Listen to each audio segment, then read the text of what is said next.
The knock came at exactly 5 a.m., sharp, urgent, and completely out of place in the quiet stillness of my small apartment building. It wasn't the kind of knock you ignore. It wasn't hesitant or polite. It was desperate. The kind that makes your chest tighten before your mind even catches up. I remember lying there for a second, staring at the ceiling, trying to convince myself it was a mistake. Maybe someone had the wrong door. Maybe I was still dreaming. But then it came again. Harder this time, almost trembling with emotion, and something in my gut told me that whoever stood on the other side needed me. I opened the door half awake, and froze. Standing there, under the flickering hallway light, was her. My CEO. Her usually perfect appearance was gone. Her hair was slightly messy, her eyes swollen like she hadn't slept, or had cried all night. The confident, untouchable woman who ran a billion-dollar company stood in front of me like a completely different person. Fragile, shaken, human. And in that moment, before she even spoke, I knew something had shattered inside her. Before we go further, if you believe in kindness, in second chances, and in the idea that sometimes the most unexpected moments can change everything, take a second to like this video, share it with someone who needs a little hope, and subscribe to The Kindness Chronicles. And in the comments, tell me, what would you do if your boss showed up at your door at 5 a.m. like this? I stepped aside without thinking, letting her in. The silence between us was heavy, almost suffocating. She didn't say anything at first. She just walked in slowly, looking around my simple apartment as if she had stepped into a world she had never known existed. Her heels clicked softly against the floor, then stopped as she leaned against the wall, closing her eyes like she was holding herself together by a thread. This was the same woman who could command a boardroom with a single glance. The same woman whose name alone made people nervous. And yet here she was, looking like she might fall apart at any second. I had worked under her for 3 years. I knew her as strict, precise, distant. She didn't mix business with emotion. She didn't let people get close. Rumors floated around the office, about her cold marriage, about the constant tension, about the divorce that had finally gone public just days ago. But rumors are just noise until you see the truth standing in your living room at sunrise. She finally spoke, but her voice wasn't the one I recognized. It was softer, almost breaking. She said she didn't know where else to go. And that was the moment everything changed.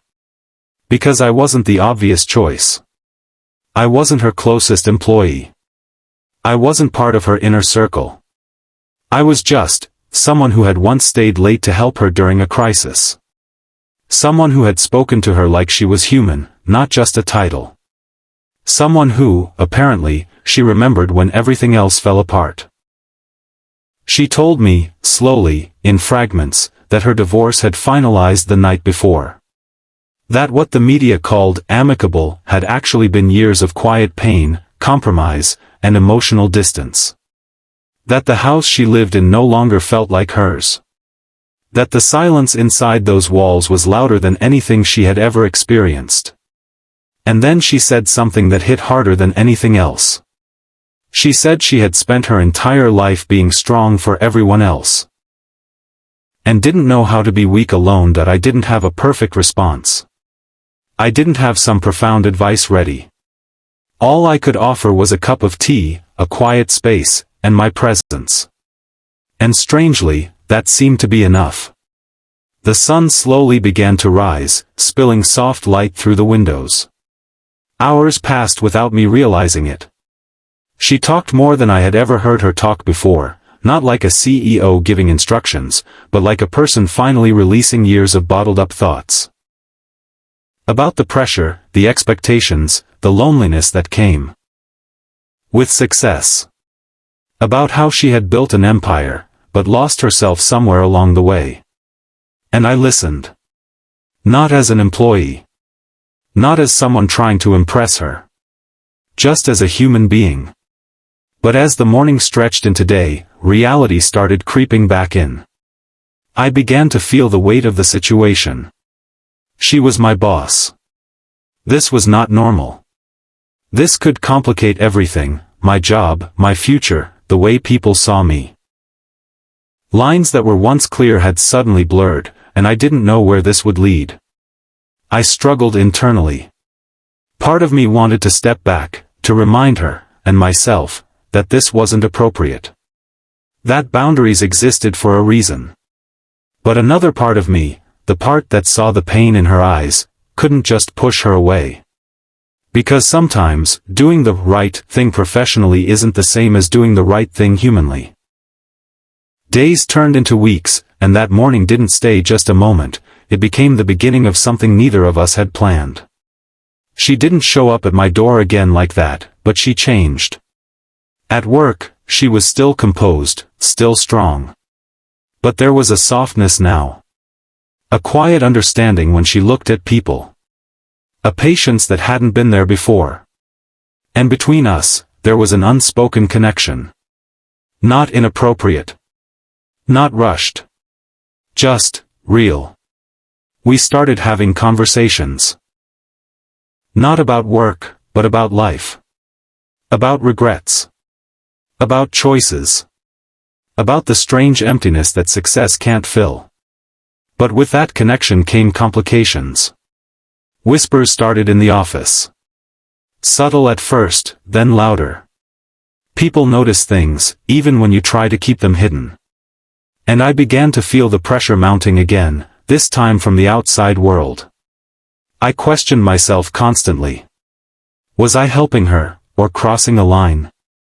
Was she leaning on me, or losing her balance again? One evening, after a long day, she asked me something that stopped me cold. She asked if I thought she was broken. Not as a CEO. Not as a leader. As a person. And that was the moment I realized how deep her struggle really was. Because beneath all the success, all the power, all the control, she was just someone who had been hurt, who had lost something important, and who didn't know how to rebuild herself. I told her the truth. I told her she wasn't broken. I told her she was just human. And sometimes, being human means falling apart before you learn how to stand again. That night, something shifted. Not into romance.